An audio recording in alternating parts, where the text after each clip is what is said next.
So let us discuss today what we have continuing with the unit 1. So we have covered the basics of earthquake. We have covered how to measure the ground motion. That is what is the instrument that have been used, and what is magnitude and intensity, hypocenter, epicenter, and earthquake waves, different types of earthquake waves, and consequences of earthquake, and the magnitude and energy released of an earthquake. So we have discussed all these things. Then today's topic is seismic zoning and seismic effect on structures.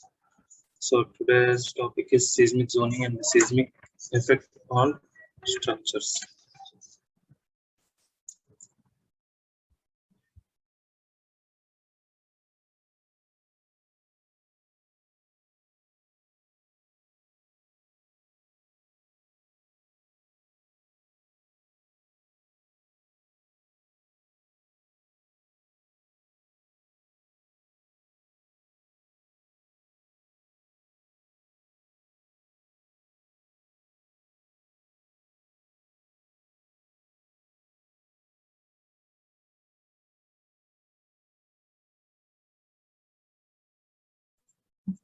So seismic zoning, zoning and seismic effects on structures.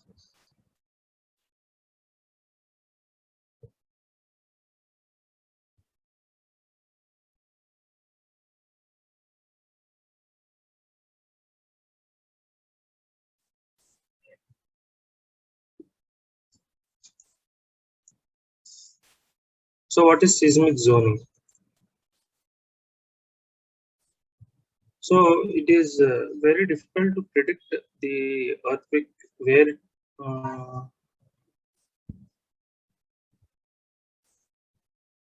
so it is very difficult to predict the earthquake where it will occur and what will be the intensity of the earthquake, and we don't have any idea until the earthquake comes. But the problem over here is to design the structures effectively with minimum cost. So all the designers or all the clients who wants the designs, they should be economical. It should not be over designed, and the cost of the structure should not be more. But at the same time, the safety is also very important.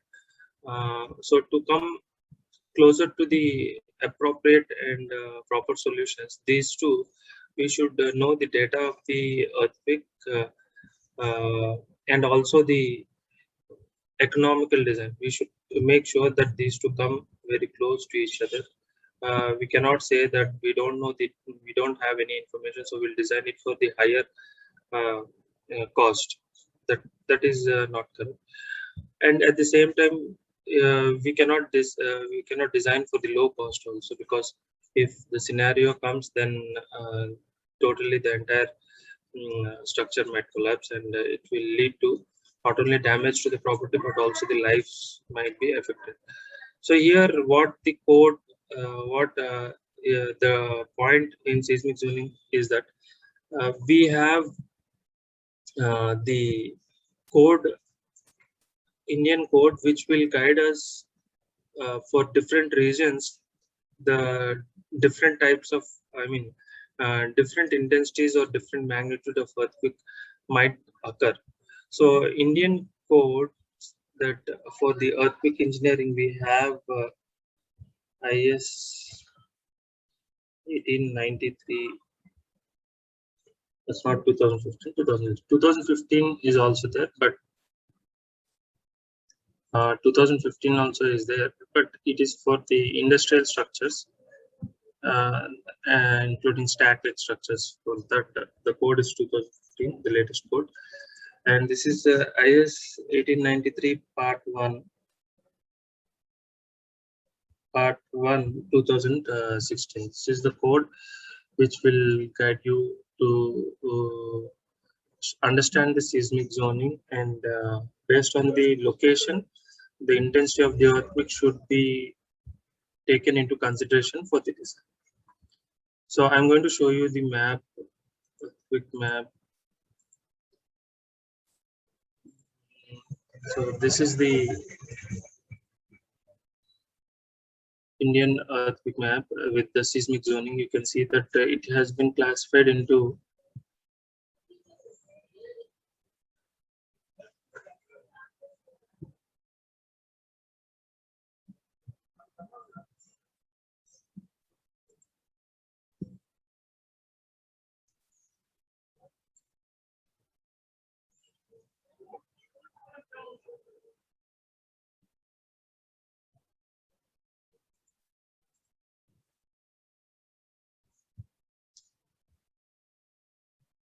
so here you can see that in this map we have with the different colors it has been uh, differentiated with the blue color as zone 2. You can see that in the box over there it is written as zone 2, zone 3, zone 4 and zone 5. So here Indian map has been India has been divided into 4 zones starting with zone 2. So you can ask me what about zone 1, why they have not started with zone 1. Yes, initially they have started with zone 1, but in the older codes you have zone 1, but they have clubbed the zone 1 and the zone 2 together. So initially they used to be zone 1 also, but it has been clubbed into zone 2 in the latest revised codes because they have observed some changes in zone 1. So they have thought that it is not appropriate to design for zone 1. So they have changed that zone 1 into zone 2.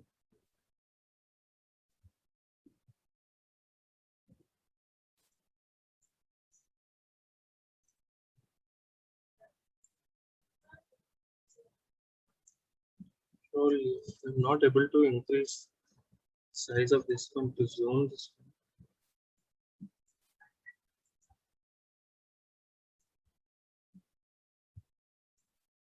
It is a problem. Yeah, now it is. Yes. So here you can see that it is classified as zone 2, 3, 4, and 5. So the code is IS 1893 Part 1 2016. So this is the code. Criteria for earthquake resistant design of structures. Part 1, general provisions and buildings. So this is the any structure if you want to design, you have to go through this. Any structure for the earthquake design, you have to go through this part 1, general provisions and buildings. So here in this code, we have the seismic zoning, that is as per this map given over here in page number 11. So this is how it has been categorized as. So if you select any structure in a particular region, let us say Hyderabad. So Hyderabad comes under zone 2. So based on that zone 2, you have a coefficient in table 3. You can see that in this table 3, seismic zone factor Z. So for zone 2, the factor is 0.1.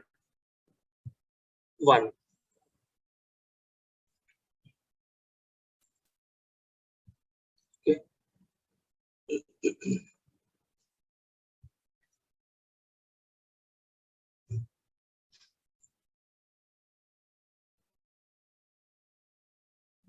So here, each of the zones that have been given in the code uh, is described in terms of value of its peak ground acceleration, also known as design ground acceleration.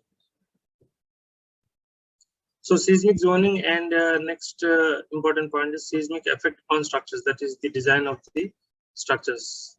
Okay. So here in the seismic design, seismic effects on the structures and seismic design. So here the severity of the ground shaking at a given location during an earthquake may be minor, occurs frequently, moderate, or strong. So the probability of a strong earthquake occurs within the expected life of the structure is very low. Statistically, about 800 earthquakes of magnitude 5 to 5.9 occurred in the world, while only about 18 of the magnitude above 7 are registered annually.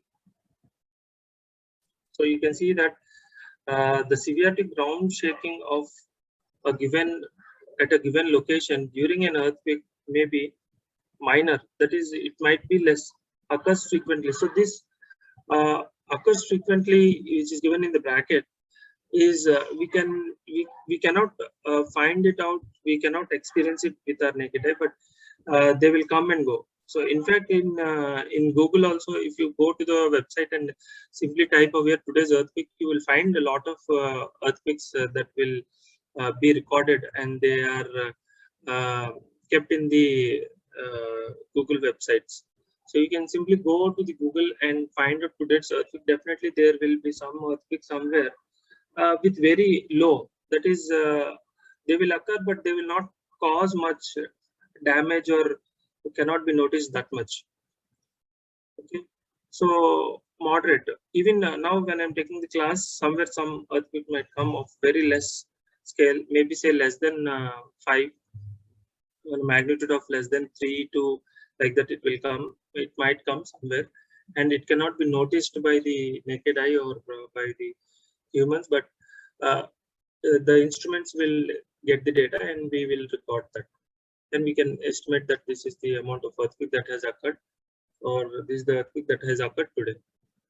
Then you have moderate. So moderate or strong occurs rarely. So these occurs rarely. The probability of a strong earthquake occurring within the expected life of a structure is very low. Statistically, about 800 earthquakes of magnitude 5 to 5.9, so about 800 earthquakes of magnitude 5 to 5.9 has occurred in the world, while only about 18 of the magnitude above 7, that is more than 7 on the magnitude on the scale 7, the magnitude of 7 are registered annually. So 7 means on a Richter scale 7 means it is very high, and 5 to 5.9 means it is acceptable, that we can observe it, we can feel it, but there will not be any kind of damage. Less than 5, there will not be any harm, or they might not be even observed. We cannot even notice that kind of earthquakes. So 5 to 5.9 is okay. 5 to even 6.57 will be again high. Again from 5 to 5.9 to 7, it is little bit more than the moderate. So it is little bit more than minor will be there, but 7 means it's very high. If a building is designed to be earthquake proof for a rare but strong earthquake.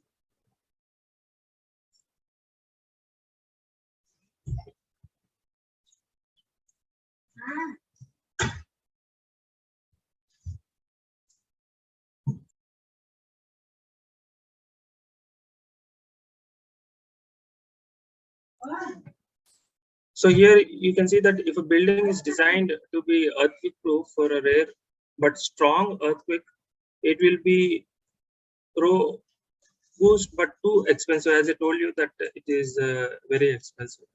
If you won't design it for the earthquake, just simply taking into some earthquake data and design it, it will be very high. The most logical approach to the seismic design problem is to accept the uncertainty of a seismic phenomenon. Consequently, the main elements of the structure are designed to have sufficient ductility, allowing the structure to sway back and forth during a major earthquake, so that it withstands the earthquake with some damage but without collapse. So this is an important point. So this is a concept where it should be implemented more. We should not design the structures very stiff. So if you design the structures very stiff, it will lead to the failure also. That is also very severe. But you have to design the structures in the form of the property of elasticity, so that what happens is that if you design it for the elasticity property, then the structures will absorb those forces to some extent and reduce the damage. But if you design a very stiff structures, then the cost of the structures will be high. At the same time, it might lead to the failure also. Just like an example, if you take a glass, it is very stiff, and if any kind of a force comes and hits it, it definitely cracks. It will not take that force, and immediately it is going to take the that reaction, and immediately it will show the force that has been due to that it has been broken. But on the other hand, if you take a rubber, if you take an rubber or a rubber band, you can see that it is very elastic in nature. So what happens if you try to hit it with something? What happens? It will contrast a little bit in the beginning, and after that it will come back to its normal position again. So the structures also in the similar way, they should be designed in similar way that they take up the observe these earthquake forces, and immediately when the earthquake is reduced, it will come back to its normal position. So in such scenario, you have to design the earthquake structures, and this how to design it in such manner. The code also has guided very effectively on this point. So to design the structures in an elastic format, they should have this elasticity probability in their property in their design, so that they will absorb these earthquake forces and they will be stable. And you can see that, so that it withstands the earthquake with some damage but without collapse. So there will be some damage, but they will not collapse.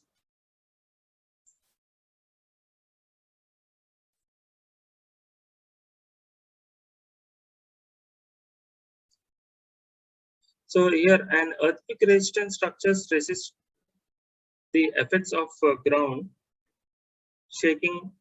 Although it may get severely damaged, it does not collapse during a strong earthquake. So they are saying that if the elastic property is implemented, there might be some failure internally.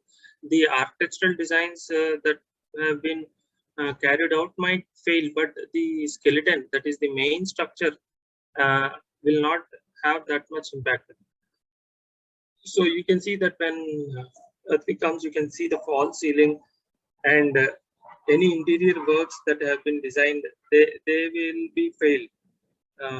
They might be damaged, not even failed, they might be damaged, they might fall. But the structure, that the skeleton uh, of the entire building might not be affected. So that is what they have observed. That is how the designs are also have been carried out. So most of the structures, they have been designed for the elastic property. And yesterday in the last class, we have seen some videos where you can see you can observe the buildings are vibrating due to the earthquake. So when they vibrate, some part of the materials in the buildings might be affected.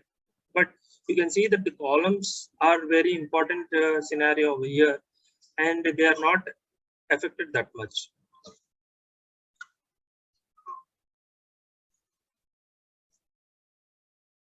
Okay. So this implies that the damage should be controlled to acceptable levels,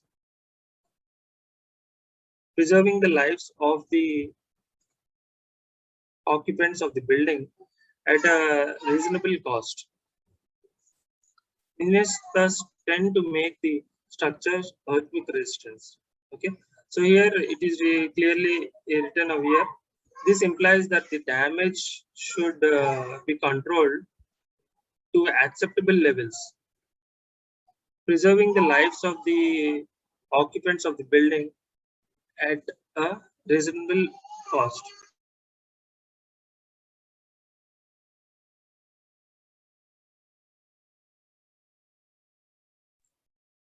So engineers thus tend to make the structure earthquake resistant.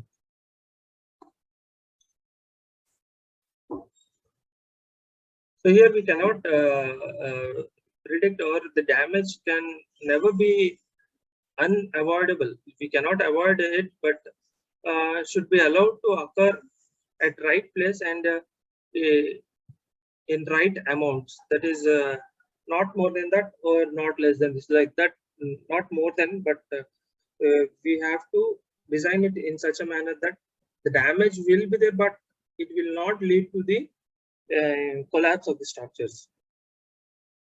So here you can see that example is given. For instance, cracks between columns and masonry pillar walls in the frame structures are acceptable, but diagonal cracks through the columns are not.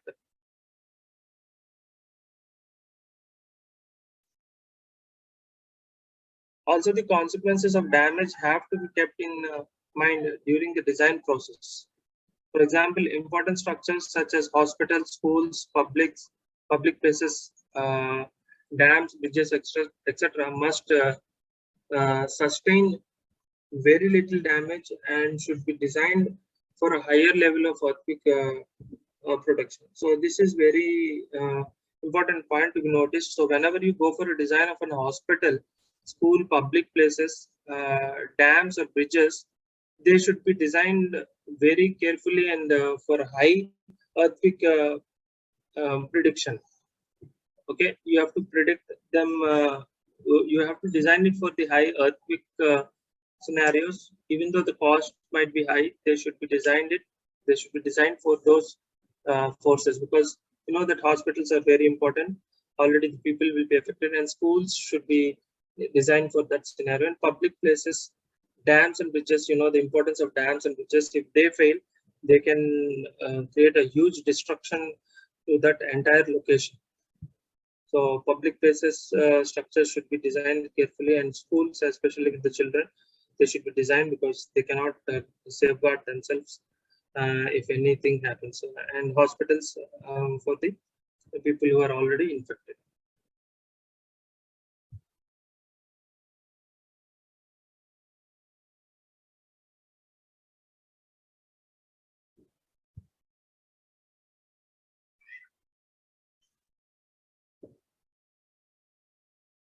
So in the light of the above discussion, seismic design theory must embody the following prescription. Here you can see that in order to deal effectively with the combination of extreme loading and low probability, the design earthquake is taken as a moderate one. As a test for the structural safety, the most severe earthquakes which a structure may be expected to face in its lifetime is applied. It is reasonable to accept the structure to maintain elastic behavior. So during a minor earthquake, the load carrying members of the structure should be damaged. However, the non-structural parts may sustain repairable damage. During moderate earthquakes, the load-carrying members may sustain repairable damage, while the non-structural parts may even have to be replaced after the earthquake. During a strong earthquake, the load-carrying members may sustain severe damage, but the structure should not collapse. At such time, plastic behavior of the structure is acceptable on a prism. So the ductile behavior of the building should be ensured. So the ductile property, the ductile property is nothing but the elastic property, should be ensured. So for ductile property also we have the code for that. That is code for the ductility. It's very important terminology.